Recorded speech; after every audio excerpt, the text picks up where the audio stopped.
हिंदी एक्सप्रेजेंट डनकिर्क।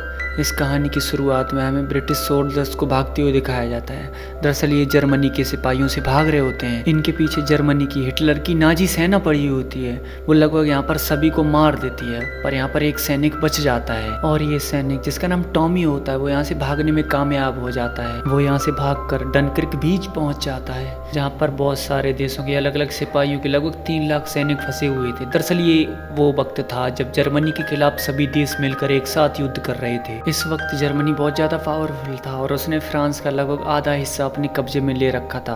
और यहाँ पर जितने भी ट्रूप्स थे, जितने भी अलग अलग देशों के सिपाही थे, उन सबको यहाँ पर फंसा दिया था डनकर बीच पर। यहाँ पर जितने भी ट्रूप्स थे वो बस अपने घर पर वापस जाना चाहते थे। यहीं पर टॉमी एक दूसरे सिपाही से मिलता है जो अपने साथी की बॉडी को दफना रहा होता है। टॉमी उसकी मदद करता है और उस सिपाही का नाम जिप्सन होता है। टॉमी उसकी आंखों में देखता है और वो भी कुछ नहीं बोलता है और ना ही टॉमी कुछ बोलता है। इन दोनों की आंखों में खामोशी होती है। दरअसल यहाँ पर जितने भी सैनिक होते हैं वो सब जंग से थक चुके हैं, उन्हें बस अपने घर पर वापस जाना है। और यहाँ पर बीच बीच में जर्मनी की सेना आक्रमण भी करती रहती है। तब यहाँ पर जर्मनी के 3 फाइटर प्लेन्स यहाँ पर आकर फॉर्म गिराना शुरू कर देते हैं और इसमें कई सारे सिपाही घायल हो जाते हैं। और इसी बात का फ़ायदा उठाकर टॉमी और जिप्सन एक घायल सिपाही को यहाँ से लेकर एक शिप तक ले जाते हैं। दरअसल ये एक हॉस्पिटल शिप होता है और इसी बात का फ़ायदा उठाकर टॉमी और जिप्सन यहाँ से निकलना चाहते हैं, पर इन दोनों को अंदर नहीं लिया जाता है। अब शिप तक पहुँचने का जो रास्ता होता है, जिसे मोल कहा जाता है, ये दोनों के दोनों उसके नीचे छुप जाते हैं ताकि जब अगला शिप आए तो ये दोनों उसमें बैठकर यहाँ से निकल जाएं और अपने घर तक पहुँच सके। और जब हॉस्पिटल शिप यहाँ से थोड़ा आगे बढ़ता है तब यहाँ पर डाइव बॉम्बर्स उस शिप के ऊपर हमला कर देते हैं और वो शिप भी पानी में डूबने लगता है। और इसी अफरा तफरी में एक सैनिक की जान बचाते हैं जिसका नाम एलेक्स होता है। अब रात के अंधेरे में ये तीनों ब्रिटिश शिप तक पहुंच जाते हैं जो कि समुद्र के अंदर खड़ा हुआ होता है। अब ये तीनों के तीनों शिप के अंदर पहुंच जाते हैं जहाँ पर टॉमी और एलेक्स खाना खा रहे होते हैं, लेकिन गिब्सन बाहर खड़ा हुआ होता है। और तभी इनके ऊपर पानी के अंदर से हमला हो जाता है और टॉमी और एलेक्स शिप के अंदर फंस जाते हैं। पर तभी यहाँ पर गिब्सन आकर इन दोनों की जान बचाता है और दरवाज़ा खोलता है, जिससे यहाँ पर और भी सैनिक जो फंसे हुए होते हैं वो बाहर निकल जाते हैं। अब ये तीनों यहाँ से तैर कर किनारे पर एक बार फिर से आ जाते हैं।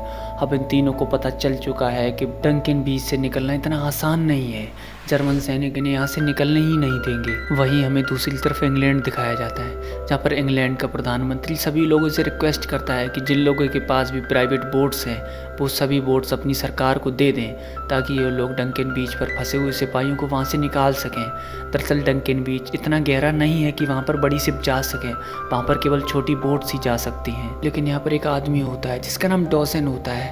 वो यहाँ पर अपनी बोट नेवी को न देकर अपने बेटे पीटर के साथ डंकिन बीच की तरफ खुद बढ़ चलता है ताकि डंकर में फंसे हुए सिपाहियों को ये वहाँ से खुद से निकाल सकें। और जब ये लोग बीच समंदर में पहुँचते तो वहाँ पर देखते कि एक प्लेन क्रैश हुआ है जिसके ऊपर एक सिपाही फंसा हुआ है। ये लोग जल्दी से जाकर उस सिपाही को उस प्लेन से बचाते हैं।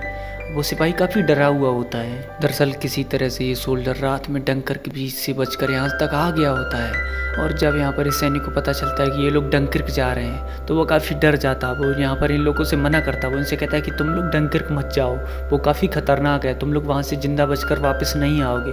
लेकिन डॉसन और उसका बेटा पीटर ये लोग हार नहीं मानना चाहते हैं। ये लोग वहाँ पर फंसे हुए सिपाहियों को वापस निकालना चाहते हैं। इनके साथ एक और लड़का होता है जिसका नाम जॉर्ज होता है। अब जिस सैनिक को इन्होंने बचाया होता है वो पूरी तरह से डर जाता है। वो यहाँ पर अपने घर पर वापस जाना चाहता है, इसलिए वो बोट का कंट्रोल अपने हाथों में लेना चाहता है। और इसी के कारण जॉर्ज और उस सैनिक के बीच में हाथापाई हो जाती है, जिससे जॉर्ज के सर पर काफ़ी गहरी चोट लगती है। और अब यहाँ पर पता चलता है कि जॉर्ज को दिखाई देना बंद हो गया है क्योंकि उसके सर पर काफ़ी गहरी चोट लगी हुई है। लेकिन जॉर्ज को इस बात से कोई गम नहीं है, उसे कोई फ़र्क नहीं पड़ता है। जॉर्ज हमेशा से कोई अच्छा, कोई बहादुरी का काम करना चाहता है ताकि उसकी फ़ोटो अखबार में आए और उसके दोस्त, उसके कॉलेज वाले, उसके प्रोफेसर सब लोग ये देखें जॉर्ज कितना बहादुर है। अब जॉर्ज के सर पर चोट लगने के कारण अब वो सोल्जर्स भी एक बार फिर से शांत हो चुका होता है और अब जॉर्ज के पिता एक बार फिर से बोट को डंकिर्क बीच की तरफ ले जाने लगते हैं। वहीं डंकिर्क बीच पर टॉमी, गिब्सन और एलेक्स को दिखाया जाता है, जिन्हें स्कॉटलैंड के कुछ सोल्जर्स मिलते हैं और ये तीनों उनके साथ आगे बढ़ चलते हैं। तभी यहाँ पर इन्हें एक पुराना शिप फंसा हुआ दिखाई देता है जो कि समुद्र के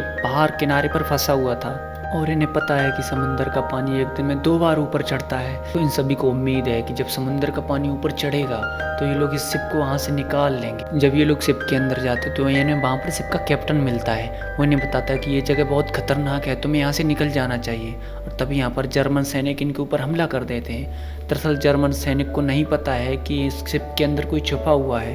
वो बस अपने टारगेट की, अपनी निशाने की प्रैक्टिस कर रहे हैं। और अब पानी का लेवल बढ़ना शुरू हो जाता है और जर्मन सैनिकों ने जहाँ पर गोलियां चलाई होती हैं वहाँ से पानी अंदर भरना शुरू हो जाता है। और अब ये सब अच्छी तरह से जानते हैं कि इसी तरह अगर पानी अंदर भरता रहा तो इनका ये छोटा सा शिप भी पानी के अंदर डूब जाएगा।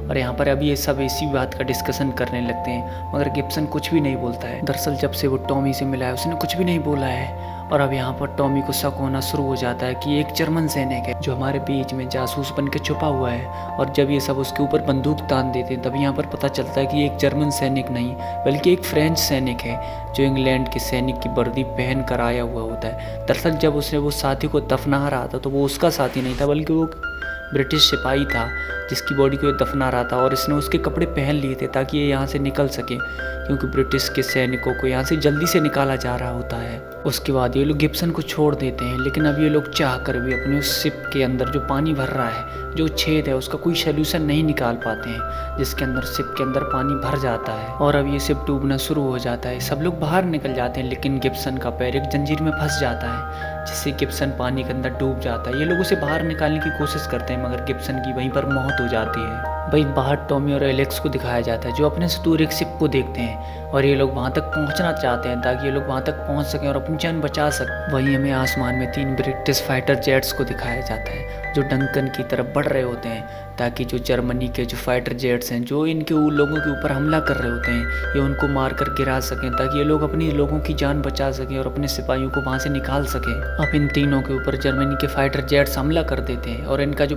कैप्टन होता है उसका फाइटर जेट सबसे पहले नीचे गिरता है। और अब इस आसमान में अभी सिर्फ 2 ही ब्रिटिश के फाइटर जेट्स हैं जिनमें से एक प्लेन पायलट फेलियर का होता है जिसके फ्यूल का मीटर टूट गया होता है। अब उसको नहीं पता कि वो कितनी दूर अपना प्लेन उड़ा सकता है और उसे इस बात का खास ध्यान रखना होगा। अब ये दोनों के दोनों जर्मनी के फाइटर प्लेन से लड़ना शुरू कर देते हैं और ये जल्दी एक बॉम्बर को नीचे गिरा देते हैं। और इसके साथ ही पायलट फेलियर का जो दूसरा साथी होता है उसका फाइटर प्लेन भी यहाँ पर क्रैश हो जाता है। अब जो ब्रिटिश का प्लेन क्रैश हुआ था वहाँ से मिस्टर डॉसन की बोट काफ़ी नज़दीक होती है। वो उस प्लेन को क्रैश होते हुए देख लेते हैं और ये वहाँ पर पहुँचकर उस पायलट को बचा लेते हैं। दरअसल उस पायलट का विंडो का जो कांच होता है वो खुल नहीं रहा होता है, तो मिस्टर डॉसन उसके पास जाते हैं और उसकी मदद करते हैं और उसे अपने साथ ले लेते हैं। उसके बाद ये दोबारा डंकर बीच की तरफ बढ़ चलते हैं। वहीं अब आसमान में सिर्फ पायलट फेलियर का ही जेट बचा है जो लगातार जर्मनी के जेट्स के ऊपर हमला कर रहा होता है। वहीं हमें दूसरी तरफ पानी के अंदर टॉम और एलेक्स को दिखाया जाता है जो लगातार उस शिप की तरफ बढ़ रहे होते हैं ताकि वो वहाँ से निकल सकें। पर तभी वहाँ पर जर्मनी का शिप आकर हमला कर देता है और इनकी उम्मीद एक बार फिर से टूट जाती है। लेकिन तभी वहाँ पर मिस्टर डॉसन अपने बेटे के साथ यहाँ पर पहुँच जाते हैं और यहाँ पर जितने भी सैनिक होते हैं जो पानी के अंदर इनके साथ थे वो इन सबको बचा लेते हैं। पर अब ये लोग उस शिप की तरफ नहीं बढ़ सकते हैं जो पानी में डूब चुकी है, क्योंकि उसका बहुत सारा ऑयल पानी में तैर रहा होता है जिसकी वजह से पानी में आग भी लग गई होती है और वैसे भी अब इनका शिप पूरी तरह से भर चुका होता है। साथ ही मिस्टर डॉसन की तरह यहाँ पर बहुत सारे लोग अपनी बोट्स लेकर पहुँच चुके होते हैं जो सोल्जर्स की जान बचा रहे होते हैं। वहीं हमें आसमान में पायलट फेलियर को दिखाया जाता है जो अकेले ही जर्मन फाइटर प्लेन से लड़ रहा होता है और वो एक एक करके जर्मन के सभी फाइटर प्लेन को नीचे गिरा देता है जिससे कोई भी फाइटर प्लेन इन लोगों के ऊपर हमला नहीं कर पाता है। और यहाँ पर मिस्टर डॉसन की तरह जितने भी लोग होते हैं वो यहाँ पर कई सारे सिपाहियों की जान बचा लेते हैं। लेकिन मिस्टर डॉसन की बोट में जो चोट था, जिसकी स्टार्टिंग में सिर पर चोट लग गई थी, जिसने अपनी आंखों की रोशनी खो दी थी, अब उसकी यहाँ पर मृत्यु हो जाती है और ये बात उस सिपाही को नहीं बताई जाती है ताकि उस सिपाही गिल्ट में न चला जाए।